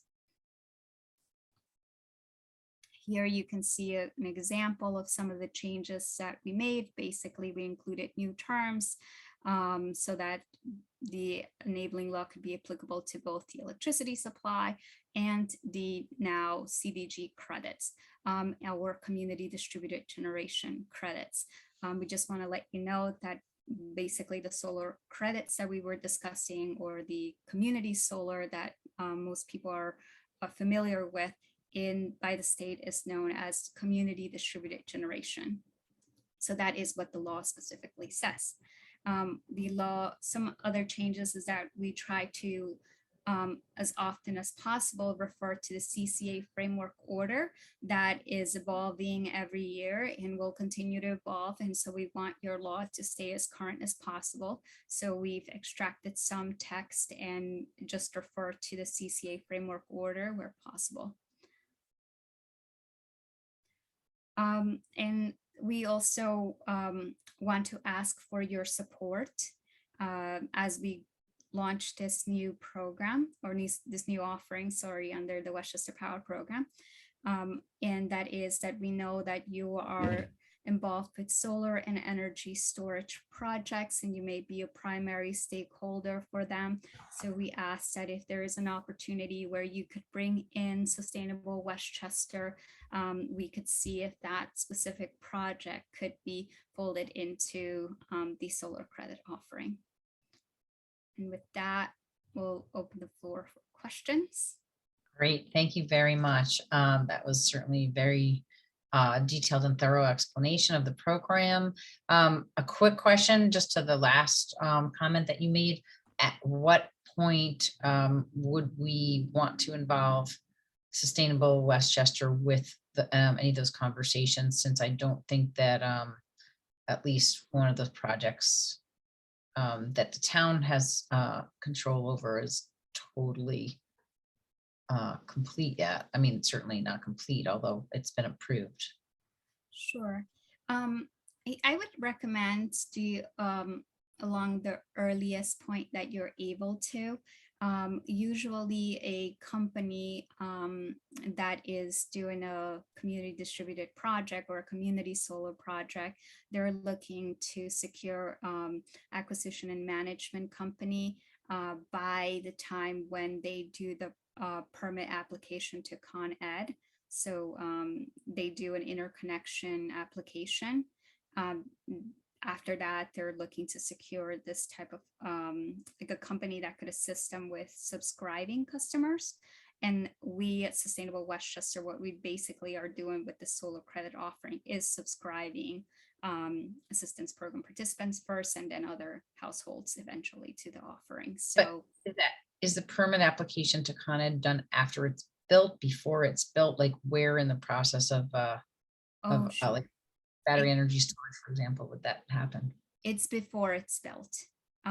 So it's about the same time usually when a developer is connecting with you to get a local permit, or a little bit earlier. But definitely what ends up happening is that projects have to be subscribed before a solar farm is turned on. And usually that should be like at least 3 months before the project is turned on. That's what most developers will want. Okay. And, We can look into, we'll look into that a little bit more. Okay, fantastic. So let me just open up for other questions. Councilwoman Fields to Wheel.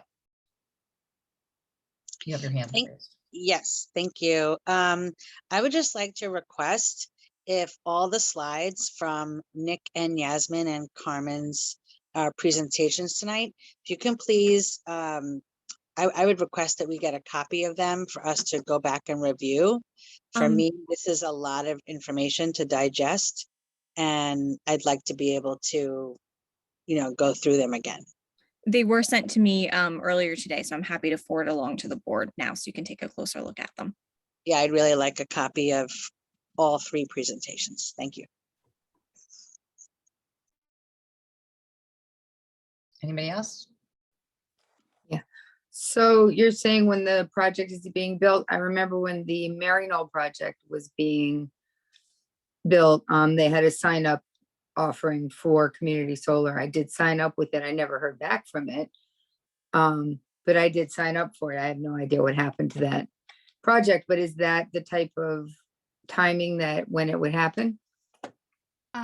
It would be similar. So the project Maryknoll specifically, you might already be receiving the credits. You probably have most of the payments automated. So one thing that I want to clarify is that from your experience, and if anybody else has had community solar, you had to pay 2 bills. With the solar credit offering, you do not have to do that. All of the credits will be displayed in the utility bill, and there's no extra payment. You will only be paying Con Ed a discounted bill, basically. Okay, I'll reread my bill.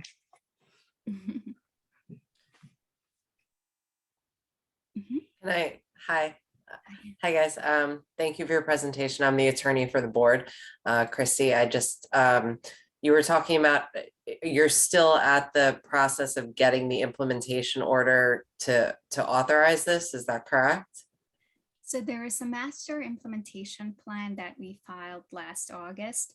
And after that, there was a pause order by the PSC that basically the state held a stakeholder process that it is concluding hopefully by July. And then from that point, once that order is released, they will be approving all the backlog of master implementation plans that are in waiting, and there are only 3 right now. And so we estimate that we would be approved by August because we've basically have reviewed and have been participating in the stakeholder process. And we know that there are not going to be many changes from what we put in our master implementation plan. So I guess I'm thinking about the timing of all of this, right? So can the town board adopt this local law before it's actually authorized at the state level? Yes, you can, because the stakeholder process doesn't have anything that would change what is in the local law. So we've been very, very involved since it started, and there's nothing there that could cause you to have to update the enabling law. If anything, adopting it sooner will let you participate in the offering earlier with the first municipalities that adopt this summer. Understood. Thank you. Any other questions? Okay. Well, and any other questions from our audience members?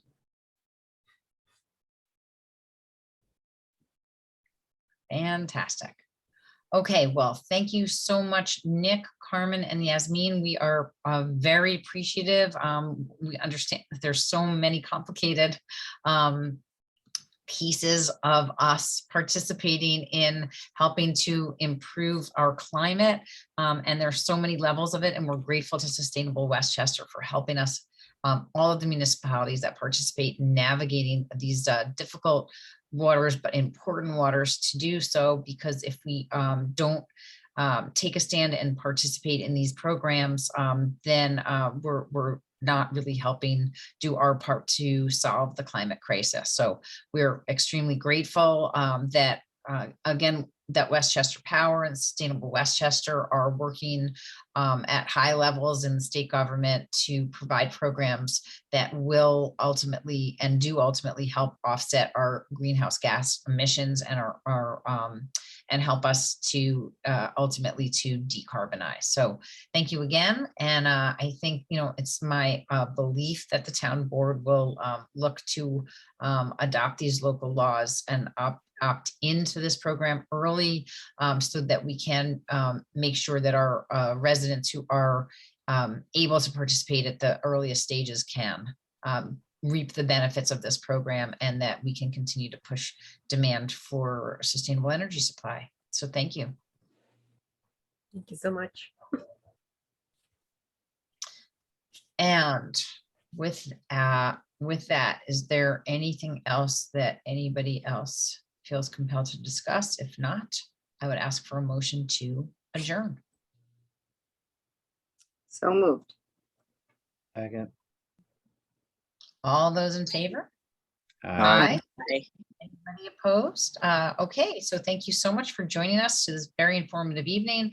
We will be back next week with not a town hall, with a legislative session, and that is actually going to be Wednesday, June 29th at 7:30, and we will be back on Zoom, and we will see you then. Okay. All right, thanks everybody. Have a great night.